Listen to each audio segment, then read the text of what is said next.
আম্রপালি দুটো লম্বা বেনি মোটা চশমা সিরিয়াস স্টুডেন্ট। প্রচণ্ড প্রচণ্ড অঙ্ক ভালোবাসে এবং অঙ্ক নিয়েই আমরা যেখানে পারলাম না টানতে ও কিন্তু লড়ে গেল। আশা ছিল হয়তো পিএসসি রেল ব্যাংকে অনায়াসে চাকরি পাবে, কিন্তু ও চেয়েছিল অধ্যাপিকা হতে বা টিচার হতে। লড়ে যাচ্ছে লড়ে যাচ্ছে লড়ে যাচ্ছে। একটা সময় ওর দাদার মা চাইলো এবার বিয়ে করে ফেলুক বোন। বাবা কিন্তু পাশে ছিল, সবসময় বলতো যে আমার বাড়িতে একটা আম্রপালি গাছ ছিল, সেই গাছে যখন ফল আসে সেই সময় ও জন্মায়, সেই থেকে ওর নাম আম্রপালি।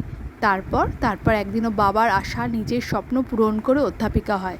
তারপরও বিয়েও করে। ওর বিয়েতে কাকুকে বলেছিলাম, কাকু আম্রপালি নাম কি এই জন্যই রেখেছিলে যে ও ফলবতী হবে বলে একদিন?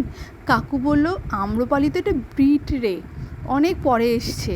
আমার মনে একটা বিশ্বাস ছিল যে আমি যেমন সাধনা করি, ঠাকুরকে আঁকড়ে চেপে ধরি, তেমনই যদি একটা বিশ্বাস আমি আমার মেয়ের মনের মধ্যে বা কারুর মনের মধ্যে ঢুকিয়ে দিতে পারি, সে পারবে ফলবতী হতে, নিশ্চয়ই পারবে।